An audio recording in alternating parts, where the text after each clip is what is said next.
ఒక 2 days ఉండొచ్చు కదా. అబ్బా ఏమైందండి, కాలు తొక్కుతున్నారేంటి?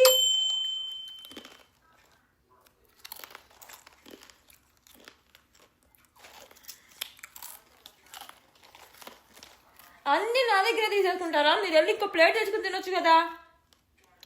ఏంటి మీరు అడుగుతుంది చెక్కలు కదా, చెయ్యి పట్టుకోమన్నారా?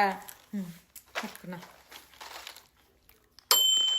లంచ్ ఇప్పుడేంటి? ఎప్పుడో 12కే తినేసా. అయినా ఇది అడగడానికి ఫోన్ చేశారా? నాకు ఆకలిస్తే నేను తింటా కదా, దీనికి ఫోన్ చేయటం ఎందుకు? కొత్తగా పెళ్ళైన వాళ్ళు ఇలా ఫోన్ చేసి తిన్నావా తాగావా అని అడగాల? ఓహో దేవుడా, ఇప్పుడే కదా వెళ్ళారు, అప్పుడే ఫోన్ చేస్తున్నారేంటి? ఏమన్నా మర్చిపోయారా? గుర్తొస్తున్నానా? ఓ పని చేయండి, ఆఫీస్లో రిజైన్ చేసి వచ్చేయండి. ఇద్దరం ఎదురెదురుకుండా కూర్చుని ఒకళ్ళ మొహాలు ఒకళ్ళు చూసుకుందాం. ఎందుకు అలా ఉన్నారు చెప్పండి, చెప్తేనే కదా తెలుస్తుంది.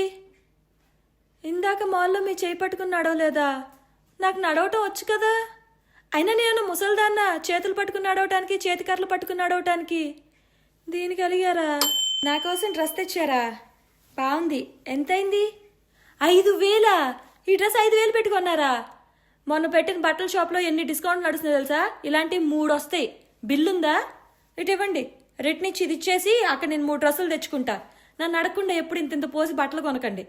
ఒక కూల్ డ్రింక్లో 2 స్టాల్ వేసుకుని తాగాలా? మీ దగ్గర 2 కూల్ డ్రింకులకి డబ్బులు లేవా? చెప్తే నీ ఇచ్చేదాన్ని కదా. ఈ చెల్లో లాంగ్ డ్రైవ్కి వెళ్దామా? మళ్ళీ జలుబు చేస్తే వారం అంతా తుమ్ముతో కూర్చోవాలి. హాయిగా ఇంట్లోనే పకోడీ వేసుకుని ఏదైనా కామెడీ సినిమా పెట్టుకుని చూద్దాం కదా. మీరొచ్చి నా డోర్ తీస్తారా?